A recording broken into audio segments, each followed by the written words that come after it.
just to say that you're muted, so you might want to unmute your microphone. Thank you. Oh my goodness. So welcome everyone, and thank you for joining us today on C.Hub Magazine Summit of Business and Entrepreneurs. The topic of today's show is let the entrepreneurs speak, from government policies, competition, market competitions, personal errors, environmental and natural causes, lack of funding, and inexperience. A business is already, set up to fail way before you even start. However, so many people hang on for many, many years, despite the statistics that over 40% do not make it. Over 40% of new businesses do not make it to their fifth year. So how do the ones who scale through beyond the 5-year mark, how do they do it? That is what we'll be finding out from these entrepreneurs today who have been there, done it, doing it, and they are succeeding in what they do. So, and that is why we are going to be listening to them today. So you sit tight and listen to our entrepreneurs this evening. Welcome once more to C.Hub Magazine, which is a magazine for entrepreneurs, creatives, and leaders all over the world on chubmagazine.com. Welcome. And I'm your host today. I nearly forgot myself. I'm your host today, Faustina, and I'm also the chief editor of C.Hub Magazine. And right here with me is Emeka Anyanwu, my publisher and my husband. So this You're welcome. Emeka Anyanwu, he's the publisher of C.Hub Magazine, and our other speakers are Parbej Ali, who is a management consultant. Just give a wave when I call your name so people know it's you. Parbej Ali is a management consultant, and we have Bosi Chamboko, who is the owner of Second Skin Therapy. We also have Eugenia Shaw, who is a beauty therapist and the owner of Naturally Whole. And we have Hannah, who is a beautician. She's not here right now. We also have Ayo Oyebade, who is an accountant and producer, a movie producer. He's not yet available. And then we have Marilyn Devonish, who is the founder of Transformations, and she's also a coach. And then finally, but not the least, we have Lee Chambers, who is the founder of Essentialize and so many other business behind him.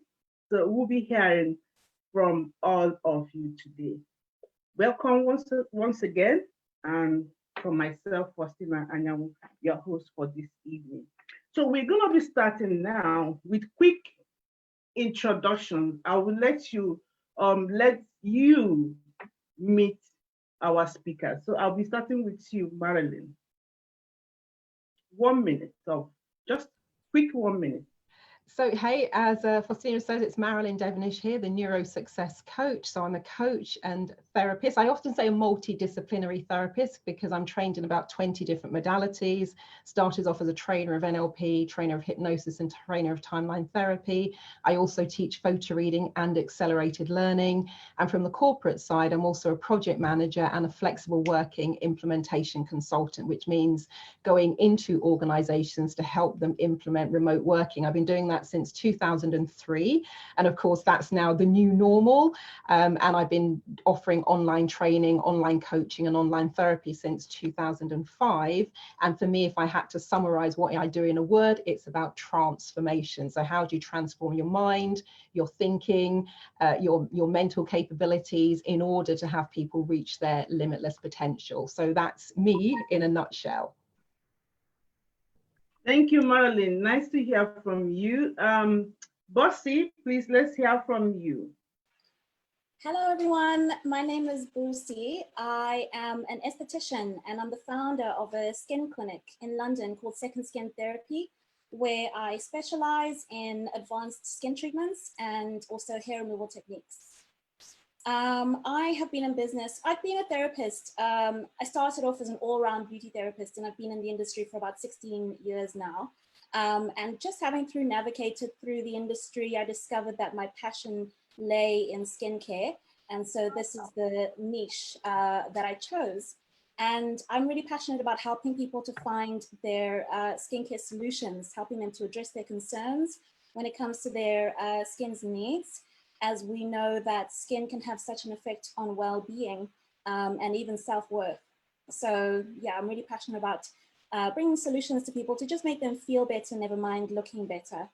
I started my business, although I've been in the industry about 16 years, I've started my business about 14 months ago now. Yeah, enjoying the journey. Thank you, Bossy. Let's hear from Lee Chambers. Hi everyone, so I'm Lee Chambers, founder of Phenom Games and Essentialized Workplace Wellbeing. So I'm an environmental psychologist by trade, also a wellbeing consultant, and I work with individuals and industries to look at the interconnected elements of wellbeing, diversity, inclusion, and of leadership, consciousness, emotional intelligence, and management capability. So given that they all interconnect, and as we look to build businesses which are resilient for the future, there's an understanding that all these elements actually come together to ensure that your employees are valued, that they have the autonomy to grow and develop towards the potential, and they have the space, time, and ability to implement health behaviours, small changes that compound over time. I've been in this industry now for a year in the wellbeing space, but I've been overall in the entrepreneurial space since 2008, after finding my corporate job was made redundant in the economic crash. And for me, I've had failures, I've had a lot of lessons, I've lost the ability to walk and relearned again. A lot's happened, but in so many ways, like Marilyn says, transformation is key to reaching closer towards our potential. Thank you, Lee. That's wealth of experience that you'll be sharing with us today. Let's hear from Eugenia.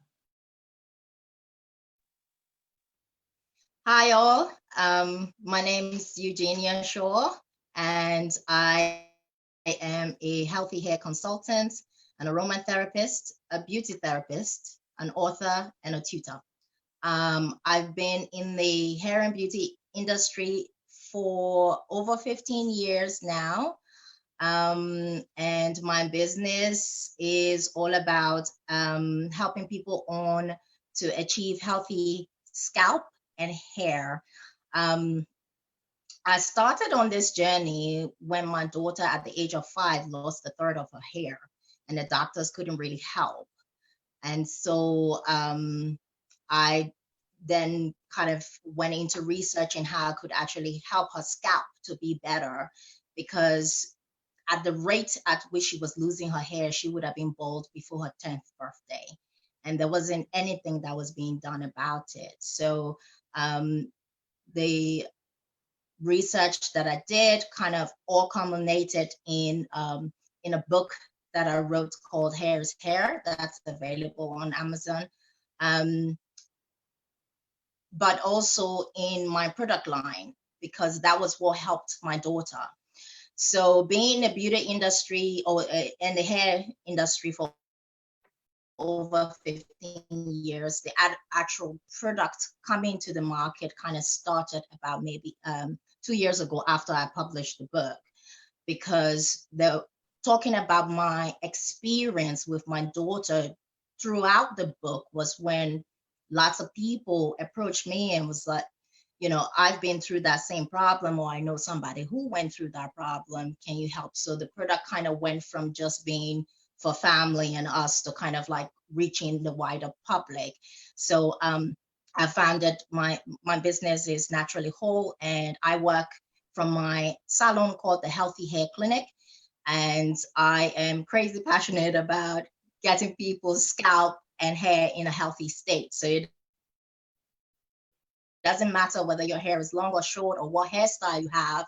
You don't have to change your hairstyle. You just need to have a healthy scalp. So yeah, I work, my products are all formulated by me to actually achieve that result. And the treatments that I do in the clinic or natural, everything is plant-based and works towards actually enhancing our body from the inside out as well as from the outside in. Okay, thank you so much. You will have a lot of time to tell us more, I'm very sure. Lee, it seems you were muted when you were talking. Did I finally unmute you? I saw your chat.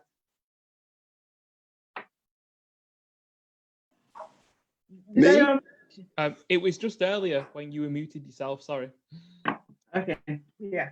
Okay, so we'll move on.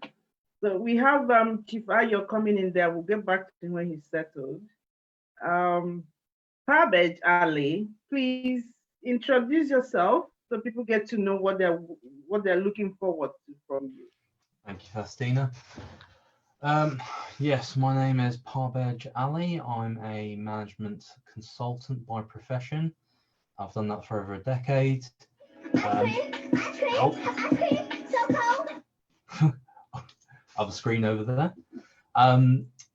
I'm also a award-winning professional mentor at City Business School and to a number of private clients, particularly those who are looking to start up or in early stages of business.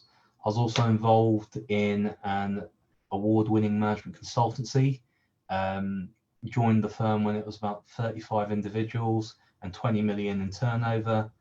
Over the course of 2 years, we built the firm up to 100 people, and we successfully had that acquired by a leading management consultancy last year. Yeah. It's a pleasure to have you, and we are looking forward to what you're going to be, all your nuggets and the tips you're going to be sharing today.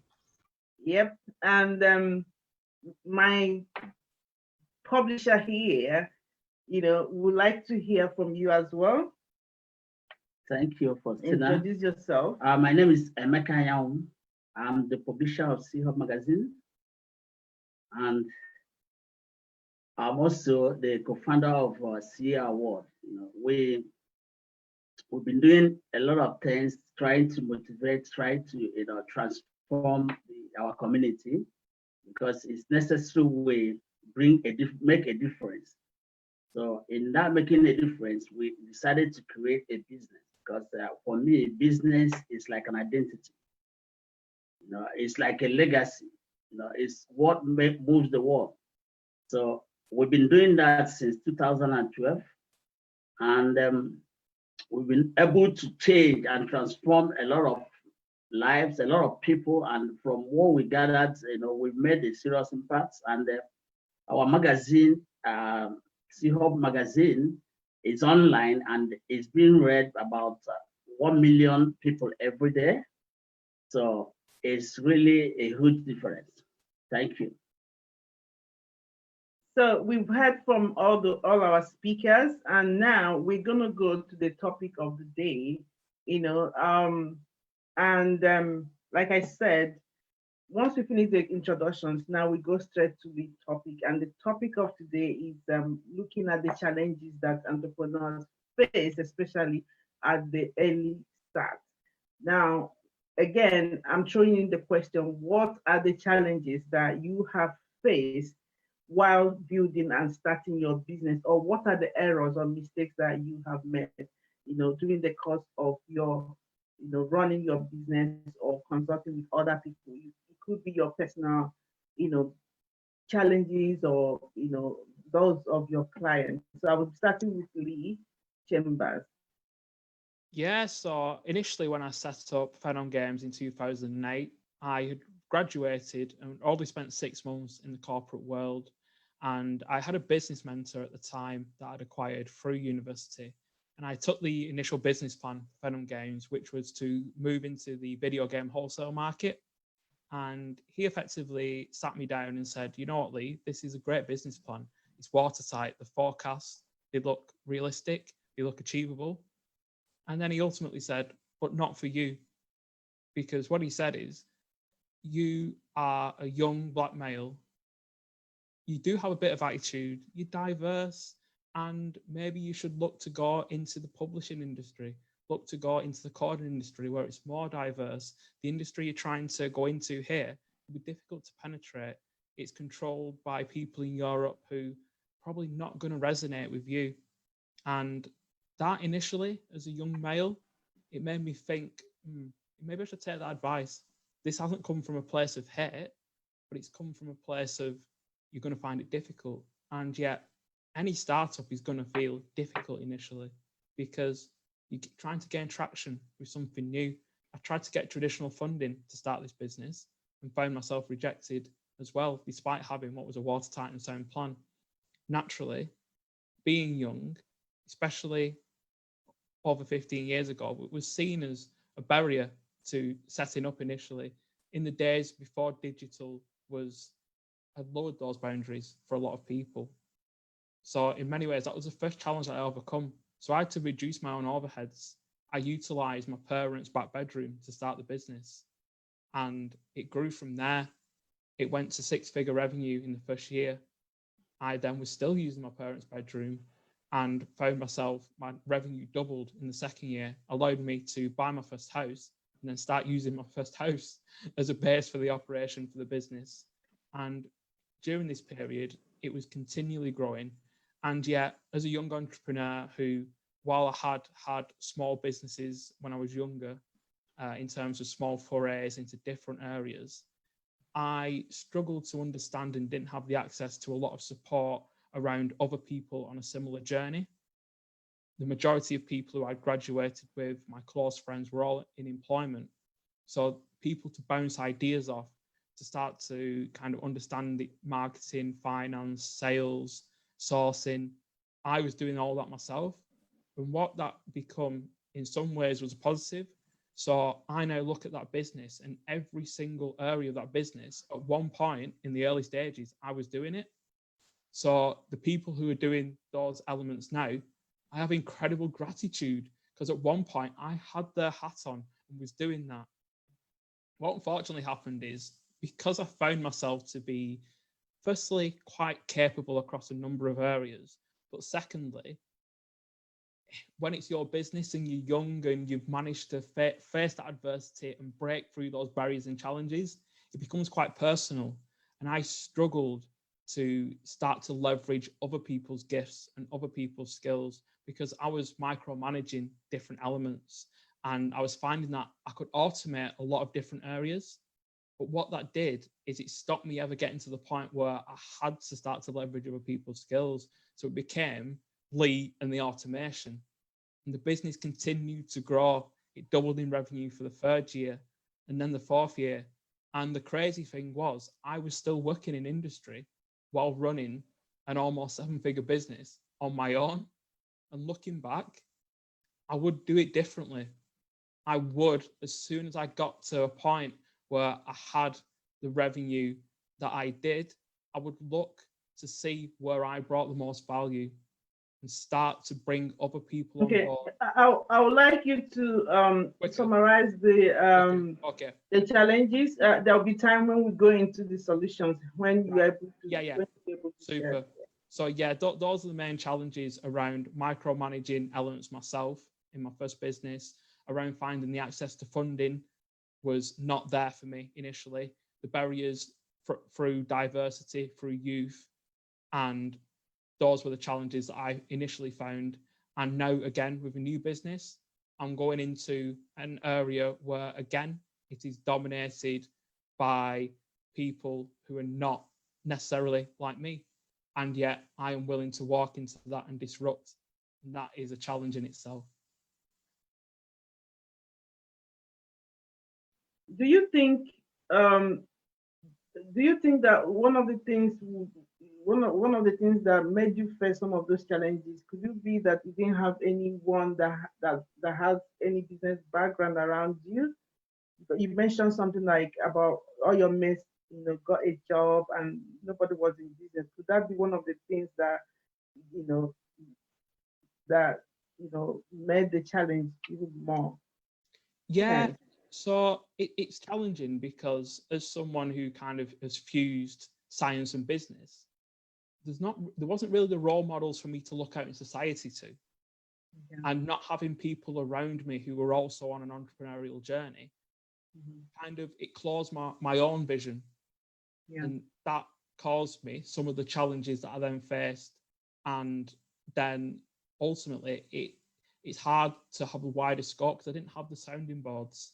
I didn't have a core of people who were also traveling with me, traveling on their own entrepreneurial paths to kind of reference from. And in many ways, I should have been more invested in coaching and mentoring at the time. And yet my previous experience of mentoring had been a little bit negative and kind of put me on the back foot. And I kind of become a bit too internalized. And that in itself created more challenges. Okay. Thank you. Eugenia, sure. You've been over a decade in the beauty industry. What are the challenges that you face personally, and generally, what have you noticed that the challenges that people face and mistakes that people make in your industry? I think for me, the big challenges that I faced was when I was at the start of bringing my products to market. There was quite a lot, but a few stand out for me, and one of the biggest ones that still stands out for me is how do I protect my intellectual property? Now, intellectual property is basically anything you come up with so it could be your book, for me, it's like my formulations, because I don't use a formulator. I actually come up with the formulations for all my products. And I'm thinking, how do I, with having your own products, you have to get them tested, you have to send the formulation off, there's a lot of stuff, but also even if you're thinking about growth, it's like, you're gonna then use fulfillment houses and stuff, and how do you get your formulations protected? And that was something that I struggled with for about a year because I didn't know where to turn. It's something that you do have to kind of think about, because intellectual property is just as important and valuable as hard, like structure of the building that you're working in. So I found the British Library, which was a godsend. Don't go to solution yet. We want to hear the challenge. Yeah, okay. Another challenge I faced was kind of learning, because I'm creative. What they would probably say arty. But I'm not technical. So when it comes to technology, biggest challenge for me, learning how to run my website. that was yes, I had to it was what I found, somebody who helped me, but it was somebody who was very proficient in the job. But that was the challenge, and basically he had to teach me how to run my website, and that was something that was a big struggle, to say the least. I mean, I still call upon him every now and again. It's not every week now.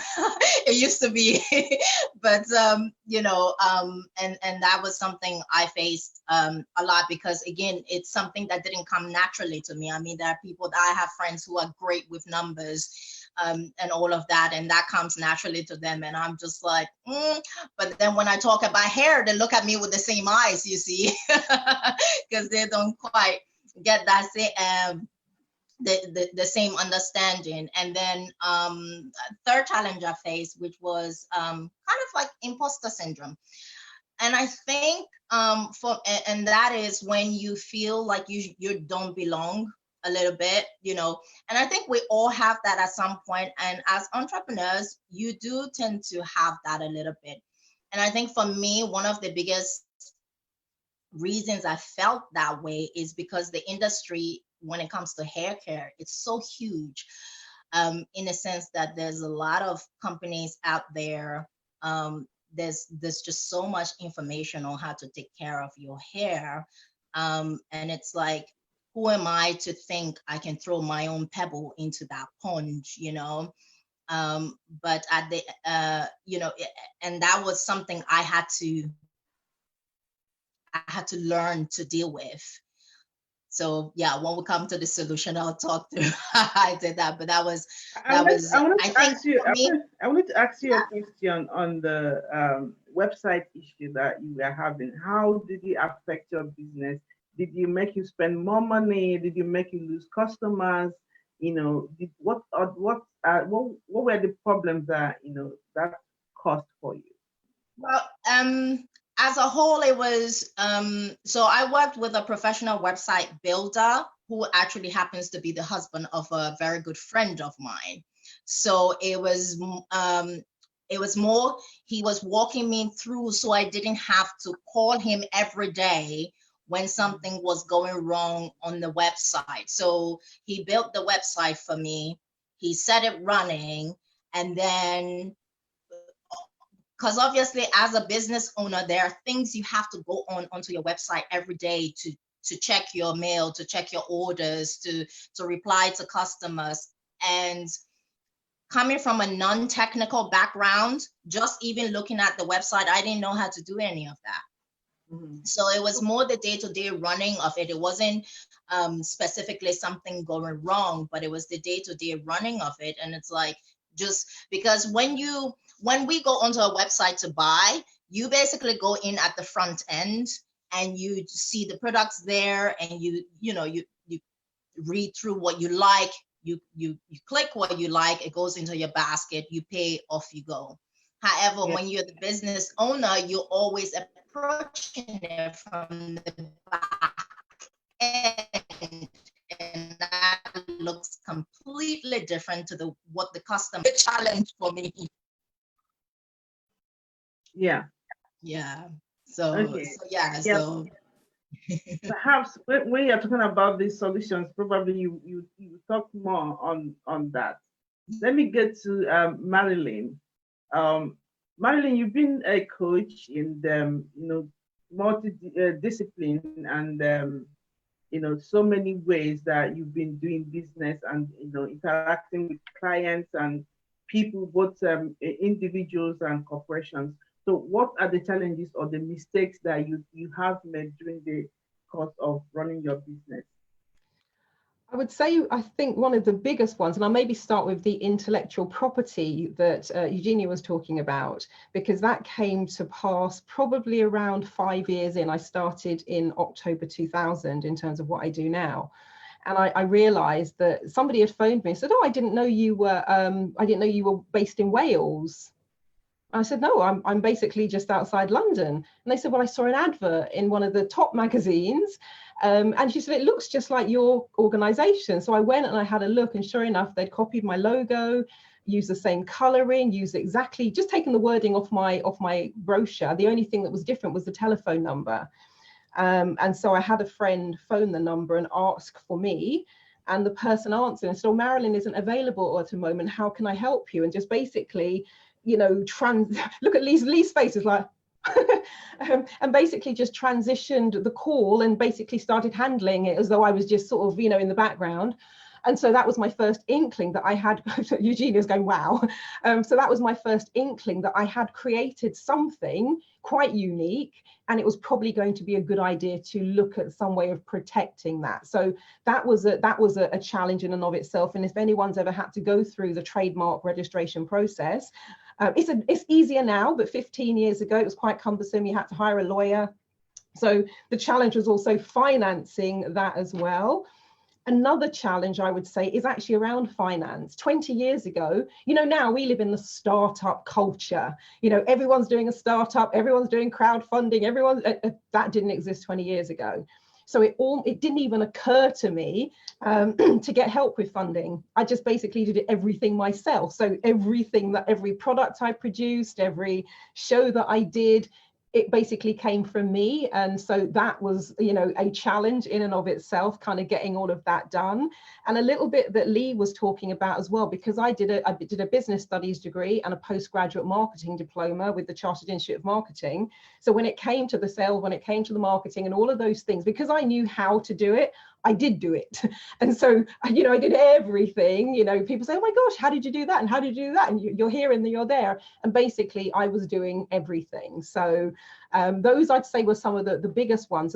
And also because of the nature of the work that I do, 20 years ago, NLP, hypnosis, timeline therapy, HUNA, you know, those things were just completely out there for people. Photo reading, read at 25,000 words a minute, photo read a whole book in 5 minutes. It just blew people's minds. And because there were not that many people doing it, you're almost like a pioneer having to forge through and kind of even convince people that it's possible to do it. And so you're almost like the lone person out there trying to forge a path and break everything down. So that in and of itself was a challenge as well, in terms of just breaking through and getting people to see, I guess what I'd call it is getting people to see the possibility, getting people to actually realize this was even possible, because it just seemed, you know, just so unbelievable that people's lives could change in the course of one day just by sitting down and having a chat. So it almost felt like sometimes you were, you know, pushing a snowball uphill. And I would say those are the major ones. And technology wise, a bit like Eugenia was saying, for me, you know, I can always conceptualize what I want. But what I wanted didn't exist. There was no WordPress, there's no plugins. So every single thing I wanted, every single automation, I had to articulate it, map it out, and then find somebody to build it. So it was always then building things from the ground up, because I knew what I wanted. It didn't exist. And so I then had to make it happen. I then had to create it. And of course, that takes a lot of, you know, time and energy as well. So I would say those are some of the biggest challenges I faced, you know, over and above the, I guess it's back in the frame now, the Black Lives Matter and all of that sort of thing. But I'll be honest with you, for the first probably 7 or 8 years that I had my website, my picture was not on the website. And people say, Marilyn, why isn't your photo on the website? Marilyn, I don't see you on the website. And it was a deliberate decision, because I knew that if people saw me on the website, they wouldn't book. And so a challenge there was, you know, getting clients to buy into what was an already unusual idea, and then getting them to buy into the idea that me looking like I do could actually be the solution to help them. So I would say that would be like, would that be kind of racism stuff, like, you know, being a Black woman in an unusual industry? Was that an issue? Yeah, I knew, you know, upfront that would be something. And, you know, and I did have, you know, one particular standout was a client who arrived for a session, and I could tell she was uncomfortable over and above, you know, when you do a breakthrough session, of course, you're talking about aspects of your life. But she actually said to me, if I'd known you were Black, I wouldn't have booked the session.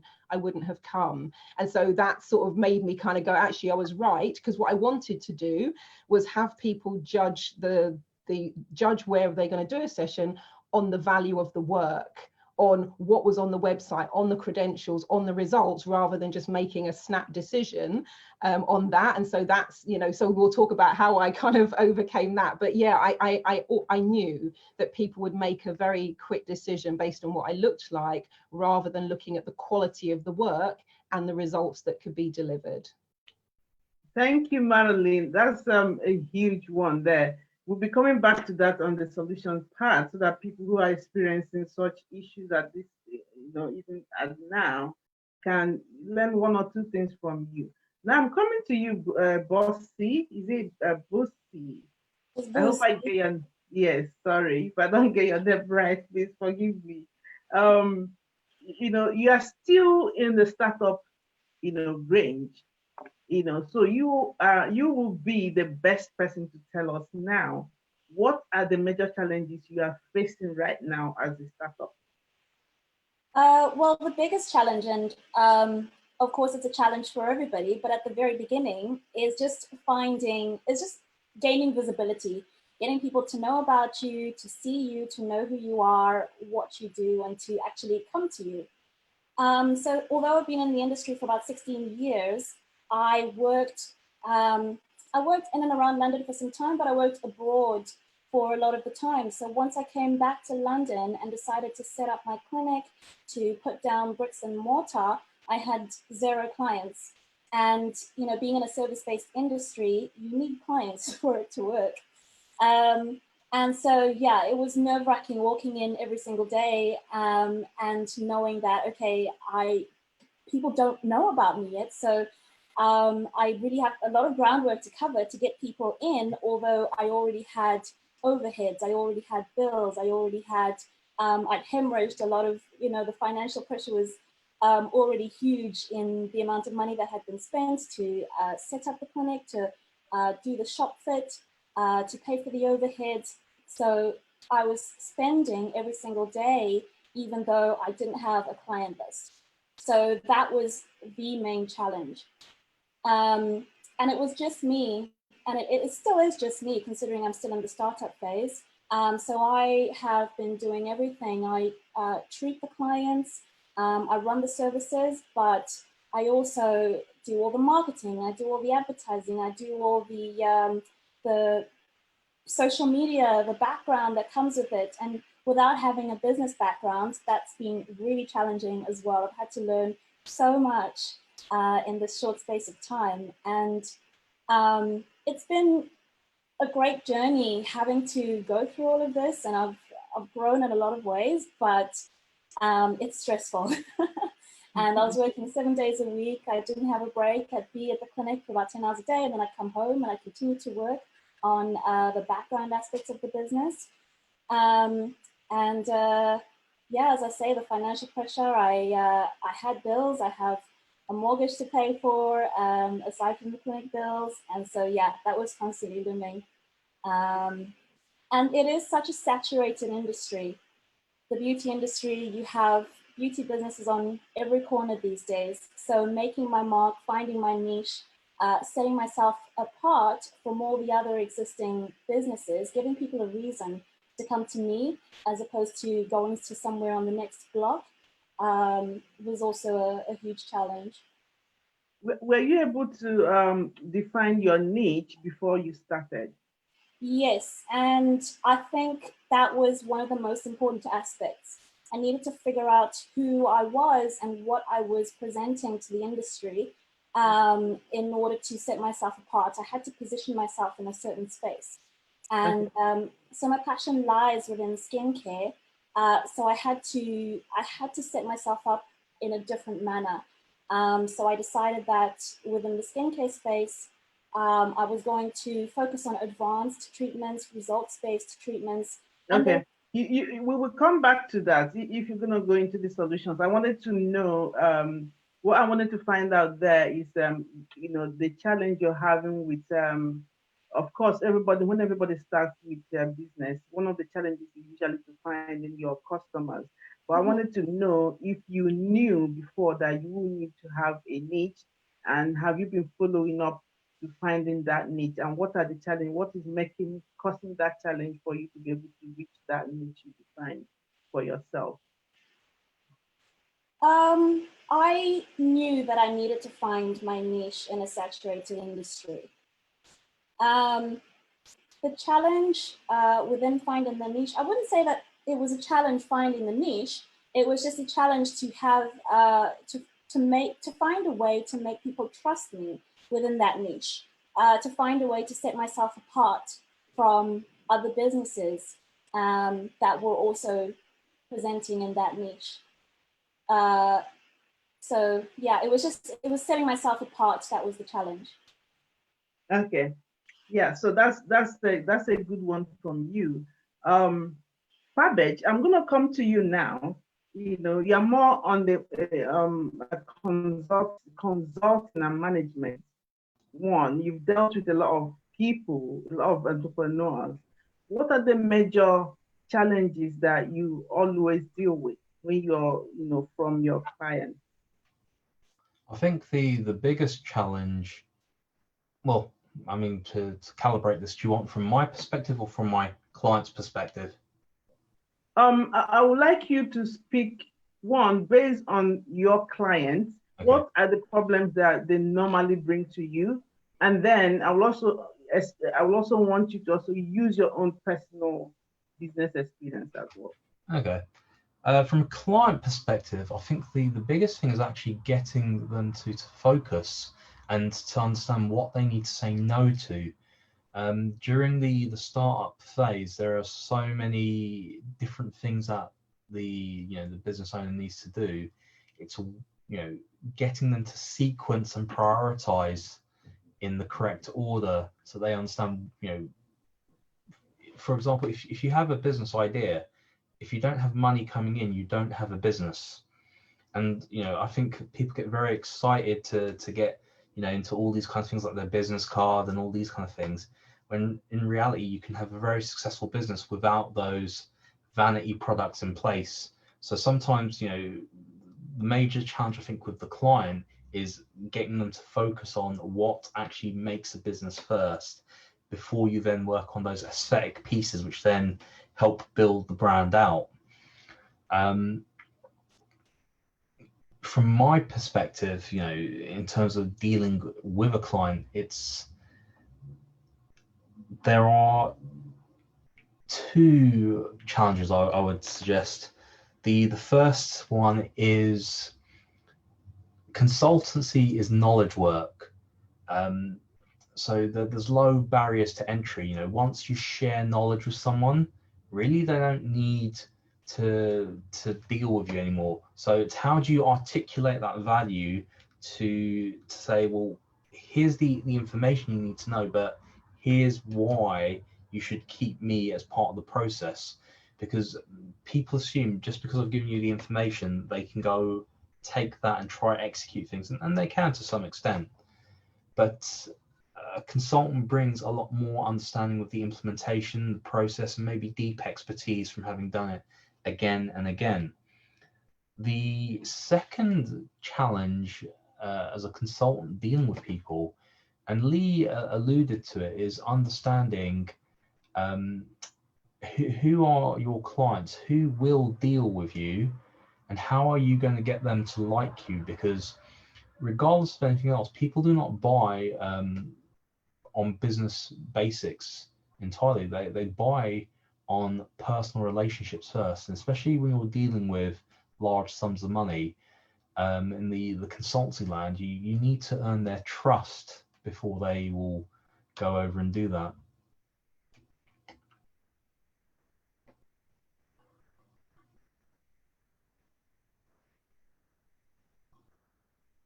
Now we're going to be hearing from Emeka and Anyanwu. For us personally, we're, our business, we've been in publishing and different areas, events and entertainment, dealing with the creative industry. So, and each stage we've had different challenges, and Emeka and Anyanwu, being our business strategist, will be able to share some of those challenges that we have faced. Yes. So one of the biggest problems we had when we were starting was distribution of the magazine. So we were not, we came from a different field, so we didn't have idea about the distribution. Sometimes you got to be crazy in life, and so we decided to jump into it without considering the inquiring, getting more knowledge about distribution. So when the magazines were printed, so all came to us. To distribute it was a problem. So that really affected us. But because of the good timing, we were able to turn things around. Because the timing was around 2012, online business, had started coming up. And another problem was managing our expectation. So you got to know when the return on investment, you got to know the time you should start having your money back, because especially if you go into a capital intensive business like magazine or something like that. So at that very time, we had it rough because we didn't do this analysis properly. So managing your expectation is very, very important, because if you are running a business and money is not coming in, it will affect you. So first and foremost, one has to understand, how to manage his resources or their resources. So otherwise, you find yourself in the wilderness. So practically, that was the major problem we faced. Yeah. So not the least, we have Chief Ayo, who joined us along the line when we were already live, So Chief Ayo Oyebade, he's a an accountant and also a movie producer. Chief Ayo, you can use this time to introduce yourself for a minute. Tell us about yourself, what you do, and then share some of the challenges you've experienced yourself, and also as an accountant, what are the things you noticed from your clients as well? Yeah, hello everyone. My name is Ayo Oyebade. I'm an accountant and I do some acting and producing on the side. From an accounting perspective, because I run a practice, the greatest challenge I personally have is actually getting my clients to get their papers in on time. So, most of my clients are sole traders and have to file their tax returns by the 31st of January. You'll find that for some odd reason, because they just close their eyes, they bury their heads, and for months on end, they tend to ignore every request for for their papers, so that you could do their tax returns and stagger it over the year. So the challenge I have therefore is, as a sole trader, I'm having to hire people to assist me, because most of my work ends up being at the end of the year or the beginning of the year. So December, January. The rest of the year can be quite thin. So you find that if you're not financially savvy, there's hardly any income coming in for quite a few months in the year. So that's a very big challenge. And that includes actually getting your clients to respond to your communications in the first place. For instance, during this COVID situation, I, as an accountant, amongst thousands of others, have been feeding clients with information and letting them know what kind of help they can get. But you still find that no matter what form of communication you put out there, there's only like a 10% take up. So you do a video, a very short video, to say, look, you can claim this, you can claim that. But most of the time, the client will still come back to you and ask, oh, what can I claim? They've ignored your video.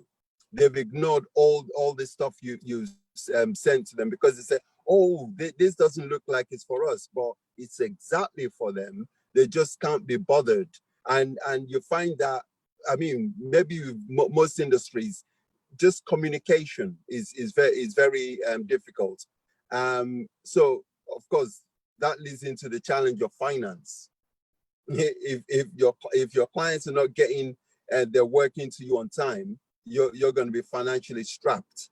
And when they do send the work in, most of the money you're supposed to keep for your own living, you have to pay out in wages. Yeah, so that's my account. I can talk about the movie side if you wanted to. good. Yes, I think it's also good for you to share some, part of that, because some of our listeners are also creatives who might be struggling, and they need to know that they are not alone. Right. I'm in a small industry called UK Nollywood. We're not sort of based on Nigerian Nollywood. We're just independent filmmakers who have, some of us have a collective, and we support one another. We star in each other's films. We help each other on set and everything. The problem there, of course, is that most of us, I would say even 95% of us, are amateurs.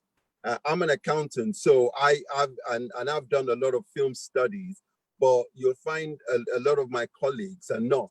They just come in and they want to make a movie, they want to do a premiere, show their face for a little while and be famous for a little while. But at the back end, there's distribution. Someone else mentioned about distribution earlier, and distribution is awful. Even if you know the distributors, it's still very hard to get your foot in the door. But I mean, it's getting easier, but it's very important to persevere. And obviously, when you're a business person, you have to know how to network. So you got to meet people, and you never know who you're going to meet, who is going to help open that door for you to get your stuff, be it magazines or movies or products, distribution.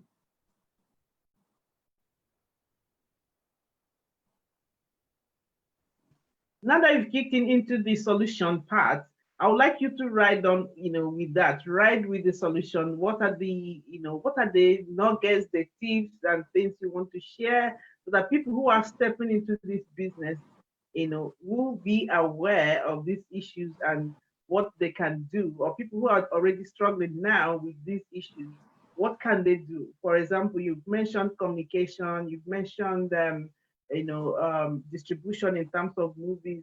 You've also mentioned something about skills, I think, learning the skills of the industry and stuff like that. So I would like you to, elaborate more on how you're dealing with those challenges. Well, I mean, I've been in this accountancy game for over 30 years. And even when I worked with a practice, we had the same problems with it's kind of lethargy. So obviously, you want the work and you don't want your clients to get a penalty. So you have to keep on at them.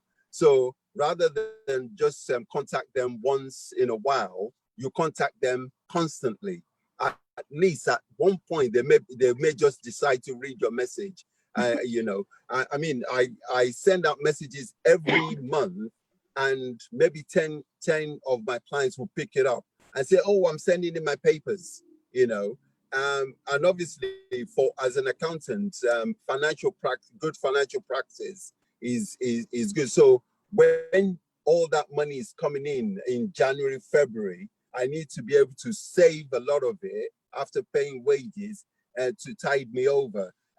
Because it's always going to be that way. People are going to push the limits. They're going to push the limits. Some of them even prefer to get penalties. With film distribution, that's a bit more difficult. I think we need to educate ourselves. We need to, as an bit actor and producer. Sorry, Chief. Let me. I wanted to, take you there on terms of the accounting side with your clients.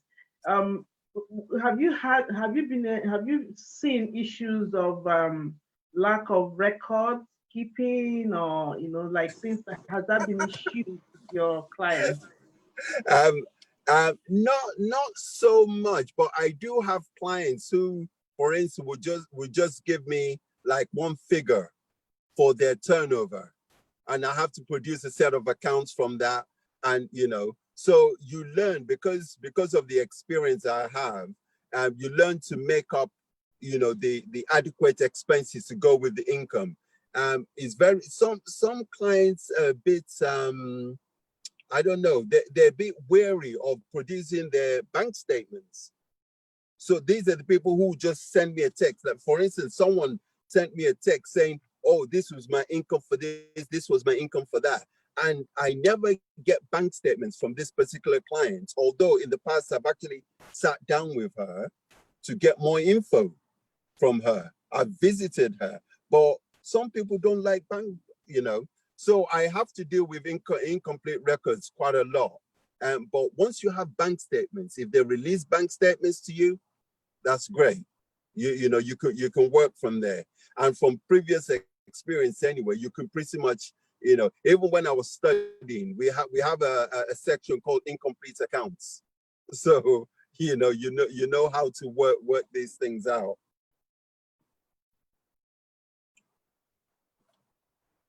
Myself, and then I start talking. Oh, sorry about that again. Yeah.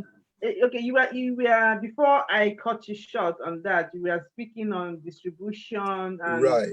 And I know that a lot of people, both people who do makeup, who do skincare, magazine, even fashion, so many of these businesses need to distribute their business, and sometimes many people don't know where to start from. And it's usually not part of the business planning until you actually come in. So could you share some, light, shed some light on that, how you're dealing with it? Yeah. Well, I mean, you mentioned business plan. If you're going to go to your bank for finance to start a business, they'll ask for a business plan, especially if it's a big amount. And that business plan has to include some investigations that you've made into that business. So you're looking at your competitors, you're looking at how you're going to make the public aware of where you are and what you're doing. So you have to have all that in mind. So it ties in with the movie industry as well. If you want to get your product sold, you've got to make people aware. So you've got to be able to think about spending the money to advertise. Me as an accountant, I can't really advertise because there's thousands of us out there. We rely on recommendation. But when you're selling products and stuff, you got to put yourself out there. You got to have a good website, and of course, you got to get yourself that website as part of search engines, so that when people put in the name of your products, they'll find you. You're supposed to be at the top of that list, because we're in a social media age. You got to make sure that in all the media, so you got to spend money. A lot of people are doing stuff on YouTube now, and they're making money from it. They're monetizing, they're selling their products, they're showing how their products are used, and so on and so forth. And that, I mean, you guys are live on Facebook at the moment, yeah. So that's it. If you're on, you're on Zoom, you're translating to YouTube, to Facebook, to even Instagram. Some people are on Twitter. Some people are on LinkedIn. So you got to make sure that every popular social media site, you got to be there, because remember, the market is saturated in all industries. One of the most important things people need to know, almost every market is saturated. There's no area that is easy, or that is, that will give you any soft landing. So you need to know your tips. You need to know the steps and the things you need to know before you even go there. If not, you're going to face a lot of frustrations and a lot of disappointments and stuff like that. So if you're not ready, that would be a big issue for you. And that brings me to Lee again. Lee, you had this huge issue of even funding to start your game business, but at one point you were able to get at the top of your game with that, and before you started your coaching business. So, and now we're talking about distribution and stuff. I would like you to tell us, how were you able to, get through all the obstacles of getting your game out there especially in Europe where games are oversaturated? Yeah, so it was very challenging initially, and it's very much an industry like so many industries where distribution wise, the wholesale channels and the fulfillment channels, you won't be able to just walk in and demand to buy high order quantities of whatever you want. And again, it was starting to build trust initially with the smaller wholesalers that then put me into the marketplace and allowed me to then network and build my authority in the industry to be able to access the bigger wholesalers. And in so many ways, that takes time. It takes building your reputation, your credibility, and it takes building relationships with people, not actually going there and talking to them necessarily about business, but talking to them as people, getting to know them and welcome them into your world as they will then welcome them into yours as well. And in so many ways, it's interesting now for me because I've gone from a very mass market product business to a much more niche service business. So I've had to really take on board the fact that that's a significant challenge. I've moved from product to service, completely different industries, completely different target markets, much wider to much narrower. And that has been a challenge for me to learn how to identify my client avatars, who is wanting my services to solve their problem and looking what's in it for them and how to communicate the benefits and the impact to them. Because like Parvej said, people don't really buy your features, what your product does. They buy what it solves for them, the pain point it solves, the issue that they've got that it again makes better. And for me, that distribution network that I built, it was from building relationships. I didn't continue knocking on the door to get rejected over and over again. I tactically planned how I was going to climb that ladder, because no one starts at the top of the ladder. You start at the bottom, and you don't look up at the top and run up the ladder because you're going to fall off every time. You actually have a plan to start to build your own credibility, your own network, your own authority. And it's always going to be small at the start. It's hard work when you're doing all the different elements of the business. And yet, if you persist, if you persevere, if you keep going through those challenges and use the fact that it's challenging to learn and grow as a person while your business grows, if you grow as well, you suddenly find that you're aligned and you're moving forward. Your business is moving forward and you're moving forward. And I had to be agile. The video game industry is one of the fastest moving industries that exist. Nothing stands still. It's constantly moving. So the biggest thing for me was to be agile and dynamic, because you have to be looking where you're going. In fact, you have to be future casting what's going to happen in a year and start to plan for that now. Start to be preventative. So many people are so busy in the business, they never take a step back and start working on the business and actually looking in the distance. And that's another challenge that so many startup entrepreneurs face, because at the start, you have to work a lot in the business. You have to give yourself that time to reflect, step back, and start to work on the business. And in this modern world, like a number of people have attested to, many markets are saturated. You've got to define exactly what you stand for. You've got to be the authority in that space. But everyone here has their own authentic values. Run your company with those values. The people who you serve, they will resonate because you're being authentic, you're being yourself. And that is conveyed. People know when somebody's saying something, but they don't act that way. So be you and sell and bring value to the world, utilizing your talents, your gifts, your skills. And for so many companies, including the people here, it doesn't suddenly, it's not an overnight miracle. People think that these musicians or these sports stars suddenly became famous. They don't see that they were busking on the corner to two people only a few years ago. They don't see the fact that they've been kicking that ball around since they were 2 years old. missing every holiday and every time to do the things that they wanted to do as a child. And it's like that with business. It is hard work at the start, but if you can persist, persevere, and ensure that you plan, keep things structured, you will start to make progress. Don't be like so many young entrepreneurs now who hop from trend to trend.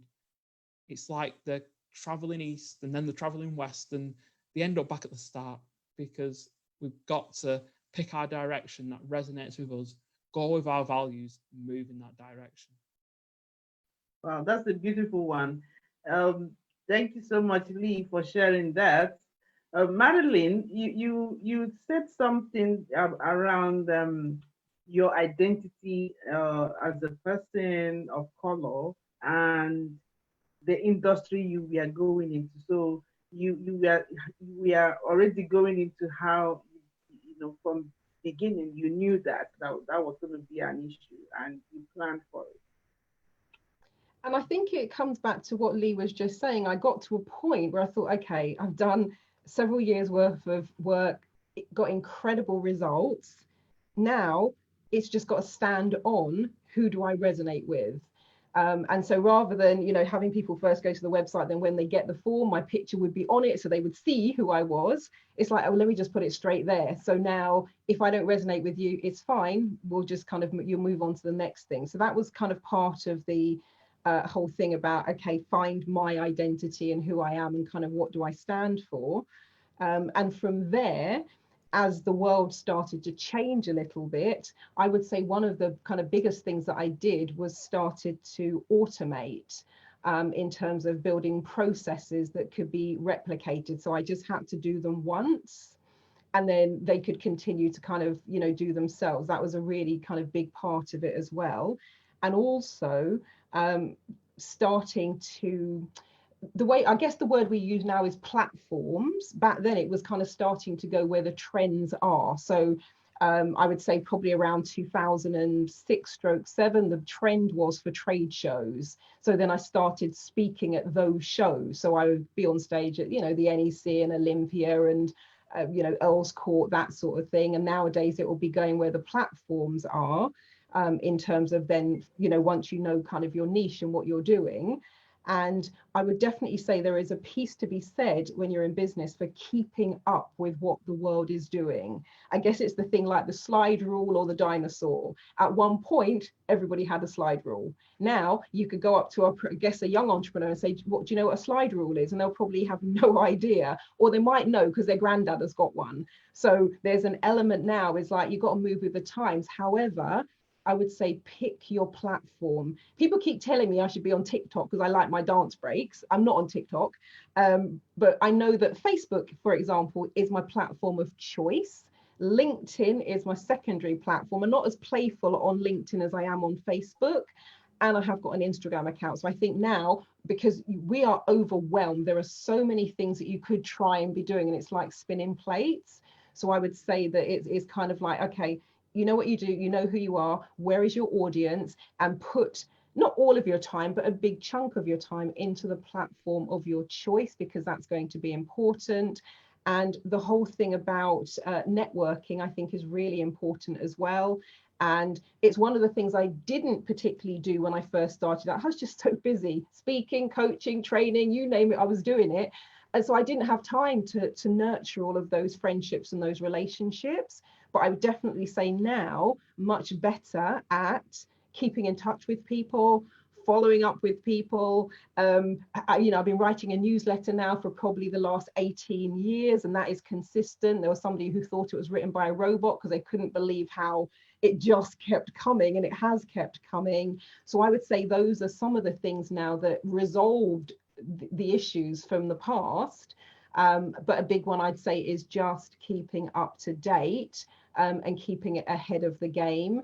And I would definitely say for me also, I used to shy away from the fact that I had done something 18 years ago or 20 years ago. Now I'm telling you up front that I've been doing that for X number of years, because I think it's important to show people that you actually do have a track record in what you do. You haven't just appeared overnight and are kind of just winging it and making it up, because nowadays anyone can put a great looking website up, but it doesn't necessarily have the substance that sits behind it. So I'm starting to go back to the stage where I'm leading with the duration and the A bit like children. When you're a child, how old are you? 7.5.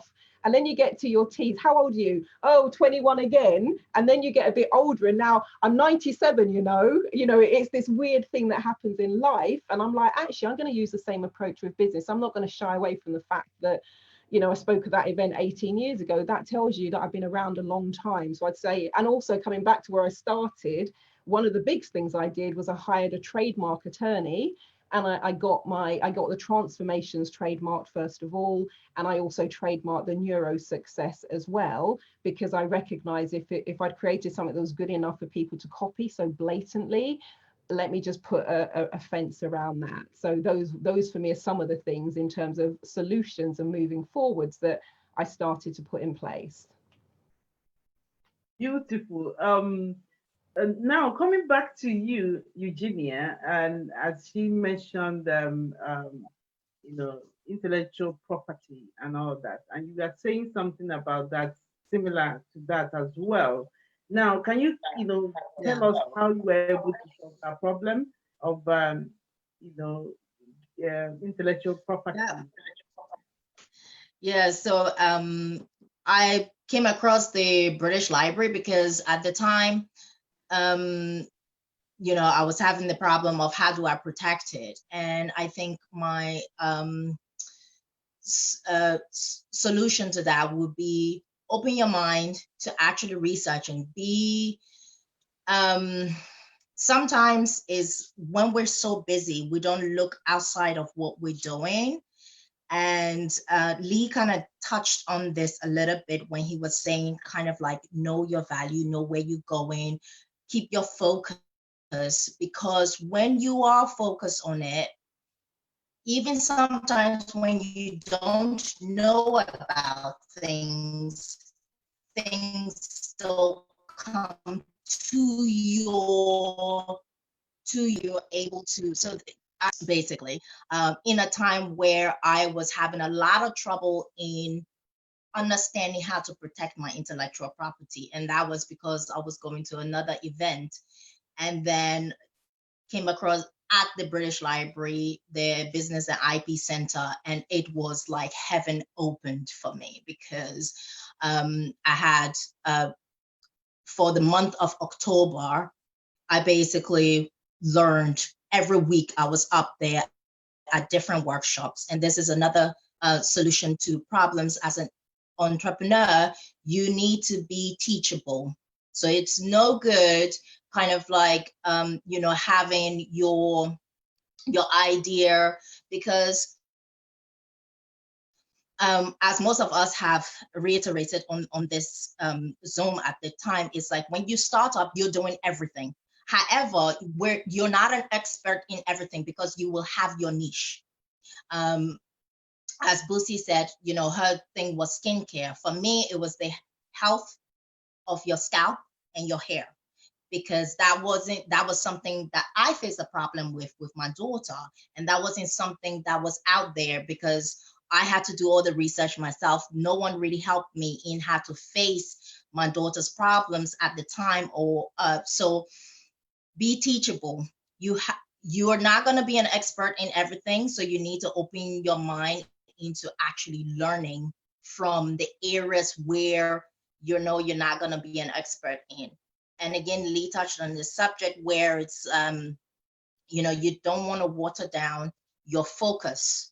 So if you have your niche, you focus on that, but be able to learn from other people, because you're not going to then focus on that. So how can I put it? Say, for instance, somebody, a doctor is not now going to learn how to be a motorbiker or something. You need to be able to narrow down so that you can be able to pursue and go forward. And that's another thing that I try to do is with the challenge I faced about being, imposter syndrome is, why am I here? I focused on my goals and I broke them down into bite-sized chunks. So you need to, so many times as an entrepreneur, you have this grand goal that you want to achieve. You know, you see the end in sight and only you see that, nobody else sees that, you know, and you're like, oh my God, how am I going to get there? You know, and you start thinking of all these big ways in how you want to get there. And then at some point you get overwhelmed. You're like, I can't get there because this is too much. I can't do it. But if we just focus right in front of us, it's like, by all means, don't get me wrong, don't lose the big goal, hold on to it, you know, have it there, have that vision, but focus on the little steps. And you do have to, one thing I say that actually really helped me is you have to congratulate yourself every time you've done something, because as an entrepreneur on your journey, it's been said, and I'm sure we've all heard it on, you know, at the top is very lonely. It is in a way, because on your entrepreneur journey, it's only you. No one else is on that journey with you. You've got a support network that's going to support you, that's going to give you the love, that's going to give you the encouragement, but they are not on that journey with you because your dream is your dream. It's not theirs. So in a way, it can be very lonely, but if you focus on actually, okay, what do I complete now? You do that, and then you celebrate, and it gives you that encouragement.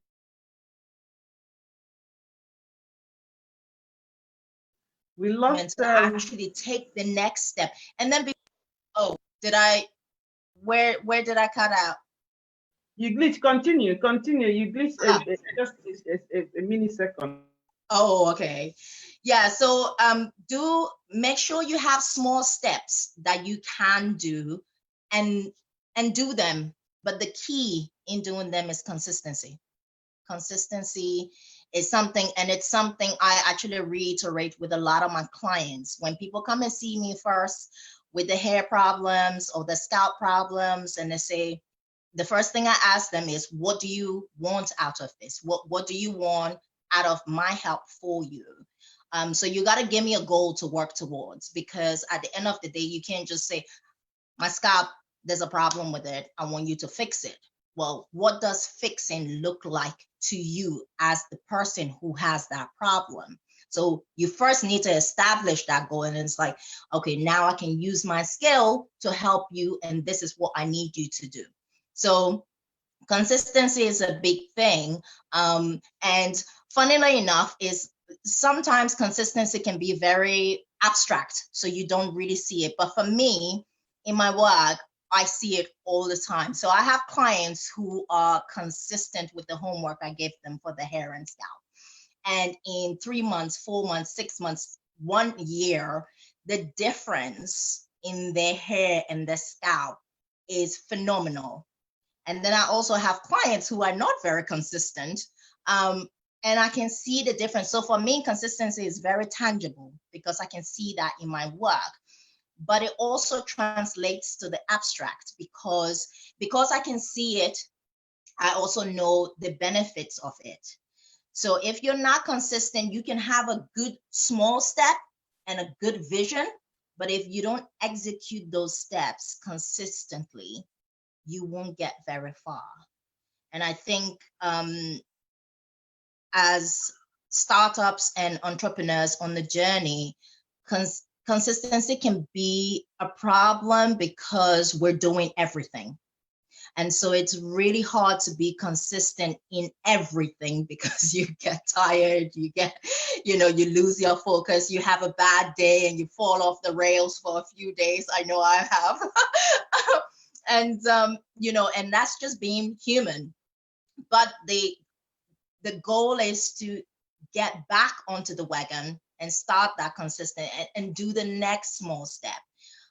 So my main summary is identify someone or some place where you can learn and be teachable. So be open to learning. And the best thing you can do when you want to learn something is actually forget everything you know about that subject. So forget it. Whatever presumptions or knowledge you have, forget it. Yeah, thank you, Eugenia. You've shared, you've covered a lot of areas with that, and that's fabulous as well. Just Thank like you. all the other speakers who have put in a lot of Yeah. the truth and nuggets there. So, and I'm sure that the quality of the contributions, people are going to have to, they'll be getting a lot from it. In fact, this is more than a £150 conference, actually. Thank you. So I hope people are taking it seriously, not because it's free and they just ignore it. Just like what Chief Ayo was saying, when things are in front of them, they feel it's not for them until they need the content, and then they want you to come back and give it free, and then they find that they'll have to pay for it. So it's very important. Like this kind of event, this kind of conference, I hope I'm speaking to our listeners now and audience. I hope that they make good use of this content, because it doesn't always come free as it is now. So, and that brings me before I'm getting an echo back to me. I hope it's okay with everybody.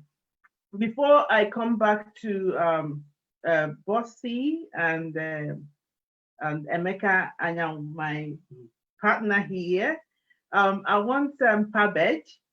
You've been in the management and consultancy, and I would like you to tell us some of the, nip to us a little bit of what you tell your executive clients.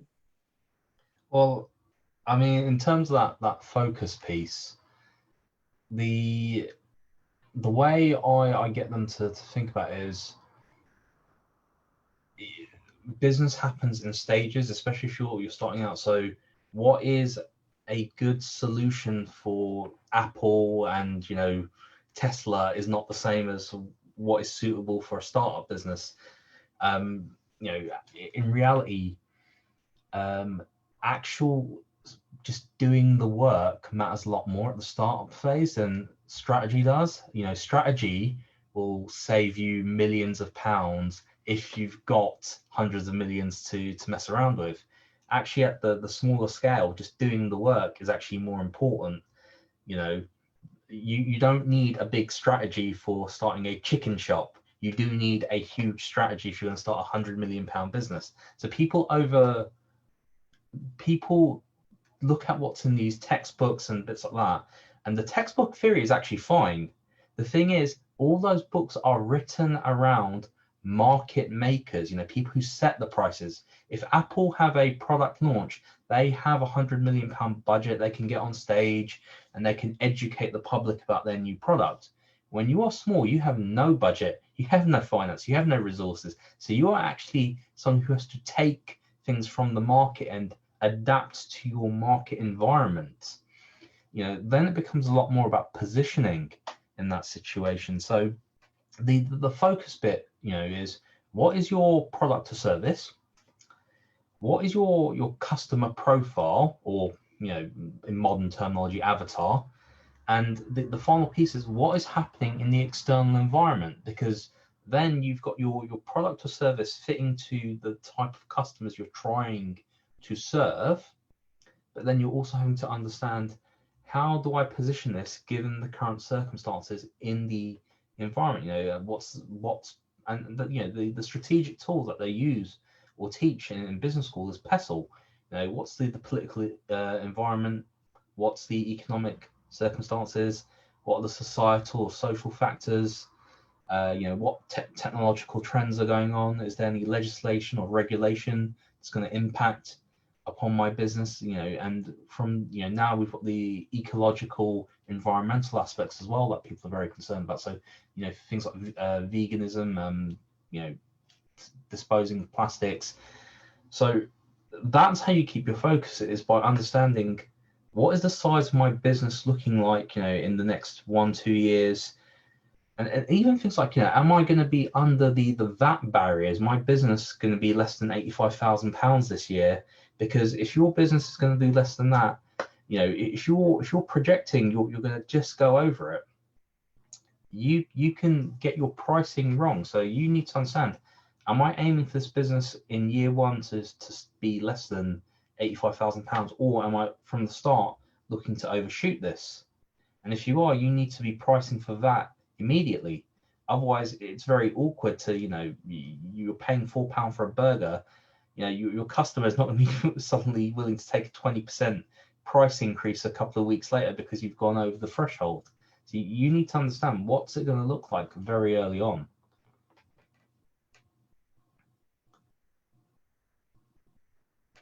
That's another wonderful one from you, Pabet, and all our speakers. You guys are all loaded with a lot to share, but time is our problem here.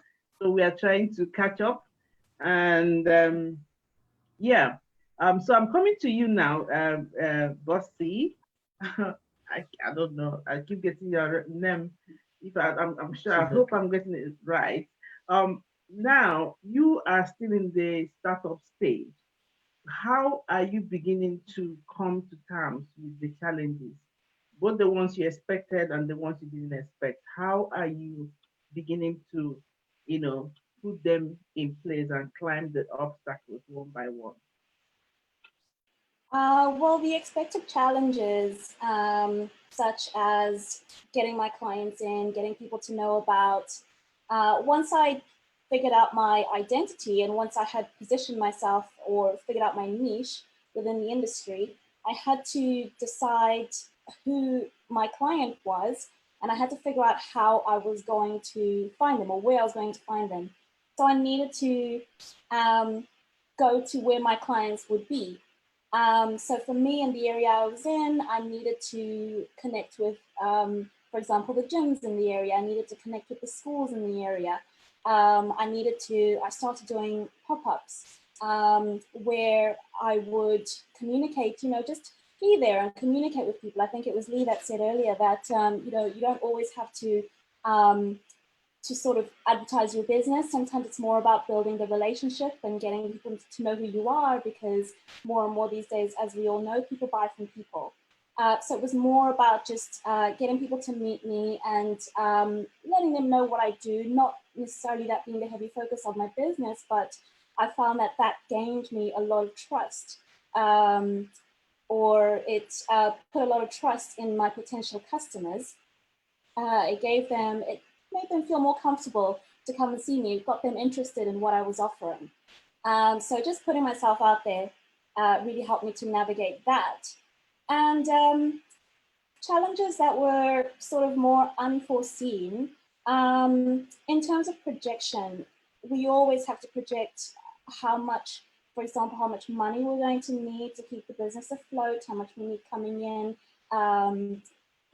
over time. And that would fluctuate with the business that I'm in. It fluctuates a lot to do with time of year. It fluctuates a lot to do with the seasons. And so I had to adjust my projections here and there from month to month. But as Eugenia was saying, it's so important to celebrate when you do achieve something. So I would set myself some mini goals. I'd have my kind of year projection and what I hoped to achieve for the year, but I'd split it up into, okay, what am I trying to achieve this month? And yeah, I think when you can celebrate what you do achieve at little points along the way, it builds momentum, and you do start to feel like, okay, this is working, especially in the startup phase, where everything is just so obscure and you don't have last year's numbers to fall back on to see where you might be this year and to see how the business is going. So yeah, figuring out where the clients are, going to find them, going to talk to them, putting yourself out there, letting them know who you are, and just giving yourself a pat on the back at several stages when things actually do work out. Thank you so much, Bossy. We have had a lot of contributions. Now we're going to be hearing from, my director here, Emeka Anyang, and he is going to be talking more of how we've been able to navigate through some of the major challenges that would have crippled us long ago, both personal, family, and even the errors. And while you're doing what they call trials and errors in an industry, you are not that we were, before we were not in this industry of media and entertainment, but we had to adjust. Emeka. Yes, thank you. For you to be an entrepreneur, you must have to go through challenges, because that is what strengthens entrepreneurs, and it makes them unique. Like I said earlier, we encounter problem of distribution, but we went around it because of the good timing, because timing is important in business. Because without the timing, it would have been very difficult, because the distributors, what they were asking us was beyond what we thought, and we couldn't manage it.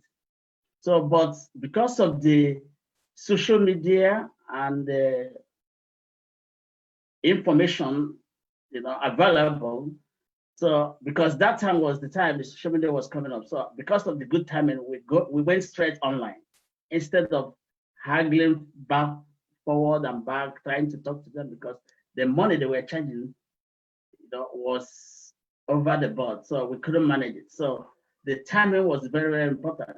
And then when it comes to return on investment, so it's very, very important, because you got to know your time, also when your business should start bringing in money. Otherwise, you'll be starving your children and starving people around you.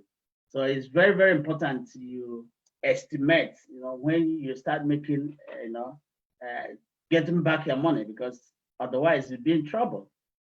And then you see, like I said, the terrain is a difficult terrain. It's like a beachhead. The soldiers going to enemy territory. That's what you are going, because if you're going there, you're going to a hostile environment. These people, business is not the way you thought.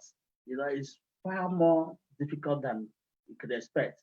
So people will fire back on you, and then you have to show resilience, because sometimes, look at the story of the Israelites. It's a fundamental story. They got themselves in the wilderness, so they spent almost, who knows how long they spent there.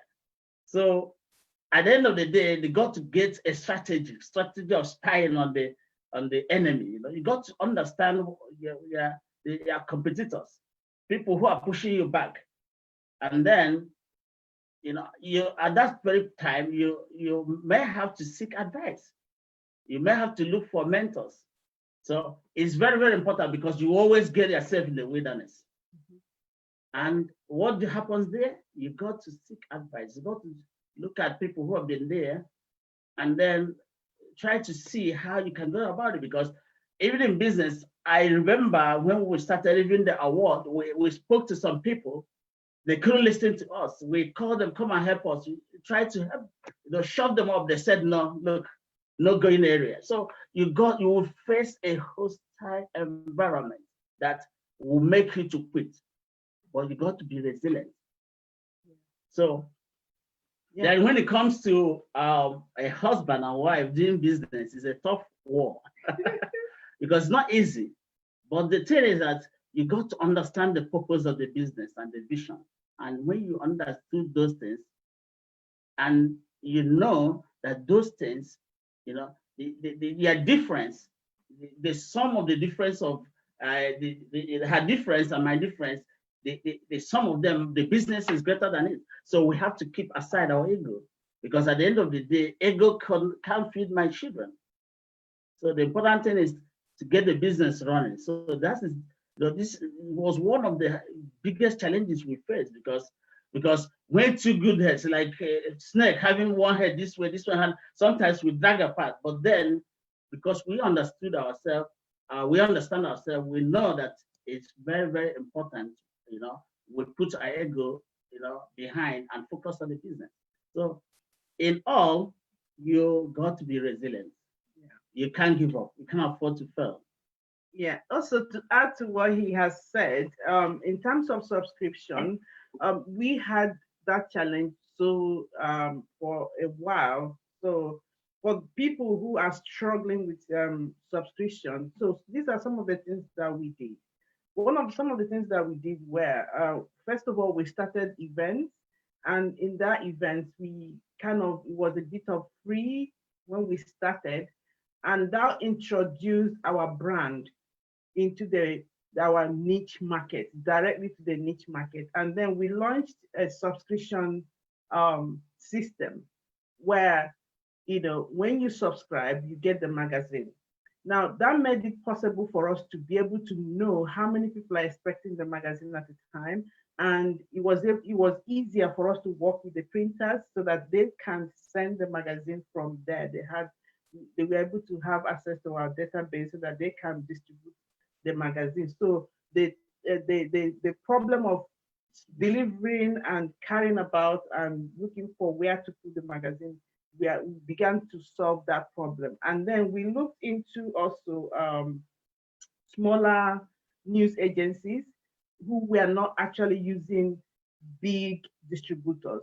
So we were distributing straight to them. So it was like we didn't use any other third party. So we went straight to them, and some of them were also starting up. So we looked for, especially in North London, we got a lot of those kind of people in North London and East London. So we're able to distribute directly to them. Then, but as social media began to grow and print media wasn't coming forth anymore, we decided to stop printing, entirely, and then focus on the online, on the website, and creating the content. And then one other thing we did was, I like what Fabe said about positioning. So we positioned our magazine in a way, because on our niche, when you look around, most of the newspapers or online magazines that you will see within African and Caribbean markets are usually gossip, entertainment, those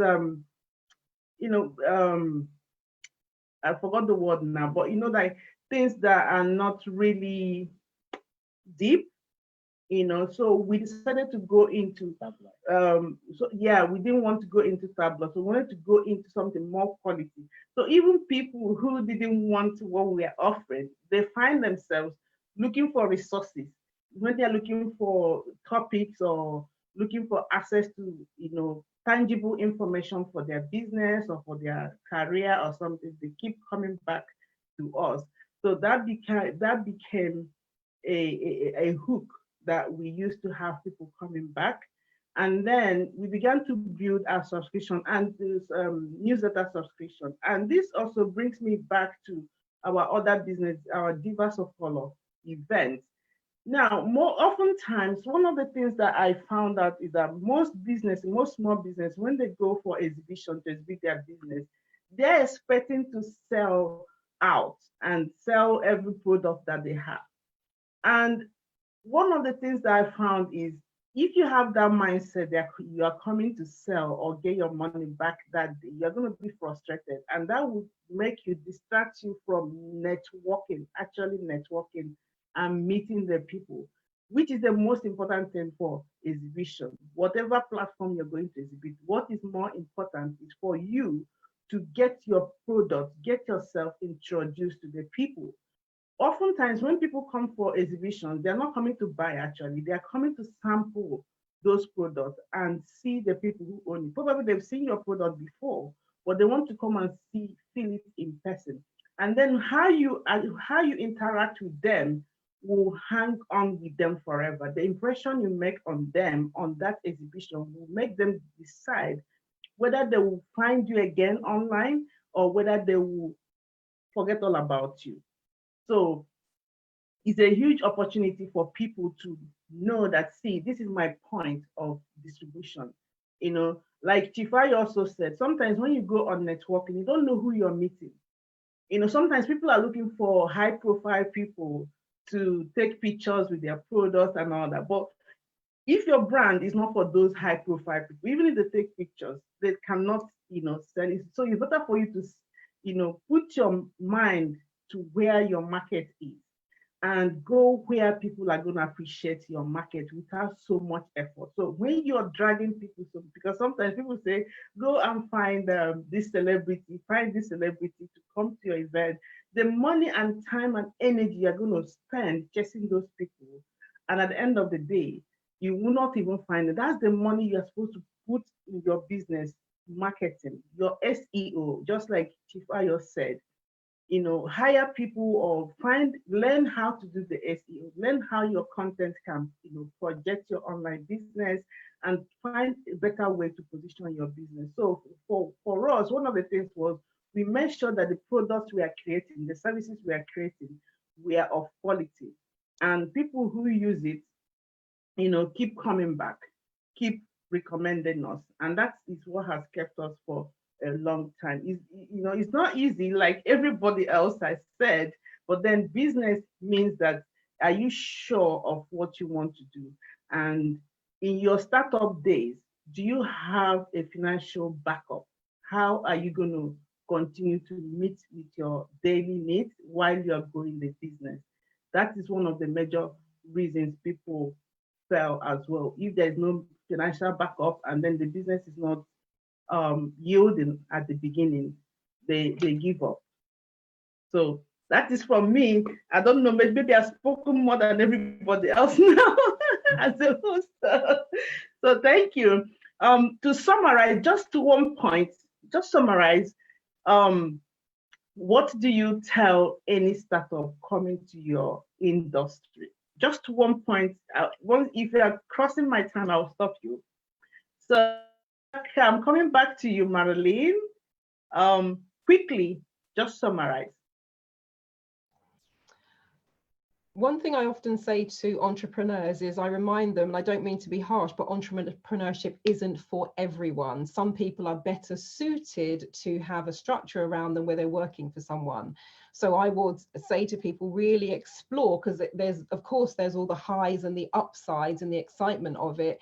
And there's also the kind of the daily grind piece, and that really isn't everyone. So I always say to people, make sure that you are entrepreneurship material, because it requires a particular kind of mindset. It requires that sense, as Mecca's already saying, it's about the resilience of it. And it's also how do you weather the storms and some of the disappointments. But if people think, yes, I am entrepreneurship material, then I say go for it, and don't second guess yourself. Put your ideas out there, split test, and have confidence in what you're doing, and believe in the product and service, and remind yourself why you're there and what it is you'll do. Who do you want to serve?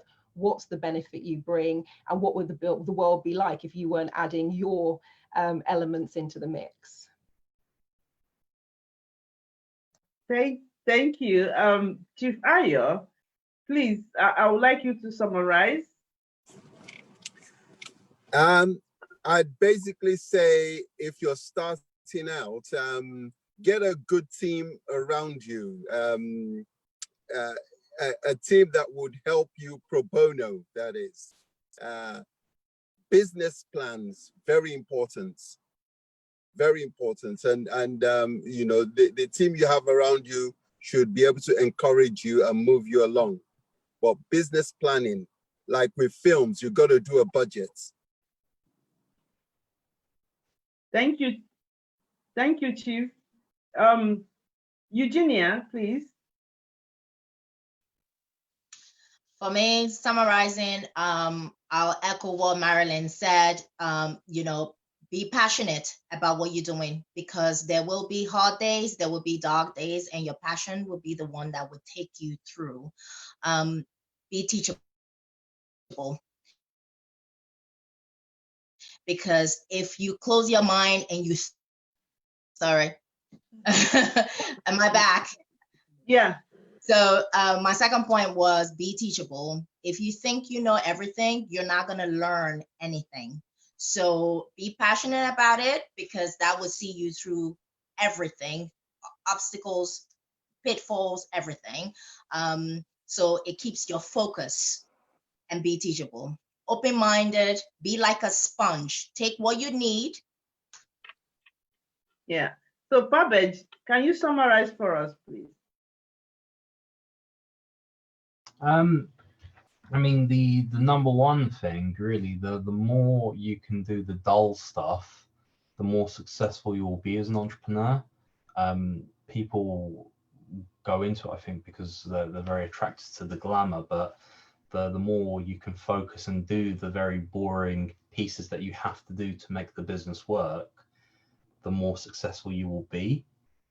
And with that comes, behind it, like as Ayo was saying, you want to have a solid financial plan. If your business overshoots and is more successful, most people will extract out the money and celebrate. But actually, that's probably the best time for you to go reinvest it to grow the business outwards. And you really need to decide, what is your ambition, because a business with one individual can only scale so far. And for many people, what you're really doing is you're becoming self-employed. Are you actually trying to build a business that can run whilst you're not there or not? So, yeah, you have to decide what is the business I want and how much dullness can I take. Okay, so I'm coming to Lee now. Lee Chambers, please. Yeah, so in so many ways, echoing Parvez, start with the end in mind. Actually, define your values, and when you're bringing a product or a market or service to a market, keep it simple. Don't try and aim for perfection. Try and have something fully featured. Bring it to the market. Evolve it with the data and the feedback that you're getting. Don't be ready, aim. Just get ready, aim, fired, and then churn it and evolve it from there. Stay consistent with your messaging across platforms and find the platform where your audience are. And in so many ways, just remember, it is challenging at the start. There's no momentum for an object that's standing. And yet, when you get the momentum, you gradually get that process. But make sure you've not got a shiny front and a really messy back end. And finally, for every entrepreneur, ultimately, what's your biggest asset? It's not your business. It's your own physical and mental health. And your entrepreneurial journey is a vehicle to help you achieve your own personal objectives and make a difference in the world. Yeah, thank you, Lee. So I'm coming to you, not the least, Bossy. So I think it's so important to be clear on your business goals and your direction, given that it's so easy to falter and to become disappointed at stages and perhaps give up in the end. You have to start with clarity, start with a view to where you want to go. Find your niche, figure out what sets you apart, and stay focused. I think it's also really good to have a support network. For in the beginning stages, if you're working alone, it can be a very lonely environment. And there are going to be times when you get overwhelmed, when you get a little stuck. And it's good to have a network to bounce ideas off of, get another perspective. Sometimes you don't see, you might have blinders on when you're working on your business. You need an outside perspective at times. So it's important to have that. And my favorite saying is that the hard times are a symptom of success. So embrace the problems, they're going to come, but welcome them and welcome new problems, because it means that you're advancing, it means you're moving forward. Yeah. Well, my own is passion. My advice is you have got to be passionate, because passion is what clears obstacles. And passion is stronger than the passionate person. Nobody can stop you. You are unstoppable. And at the same time, you got to have a vision and be consistent. Yeah. So, and from me, what I would say, and I say all the time, which is one of the things that has helped us beyond anything, is collaboration. Collaboration, oftentimes there are skills that you know, and there are skills that you have. And there are some people who need it. One of the common denominator for almost every startup is funding. So sometimes you have the skill, but you don't have the funding.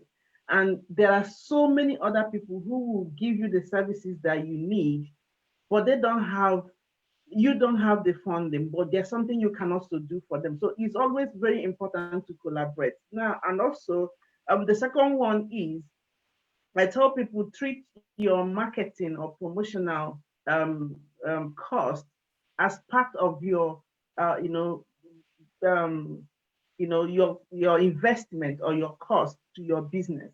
Sometimes people see it as expenditure, and when you see it as expenditure, rather than a cost to your business, it gives you a lot of worries and frustrations, and it makes you not to plan properly. So why I'm saying that one is based on, especially when I hear people talk about exhibition. When you go for exhibition, see it as part of your promotion, see it as part of your marketing strategy.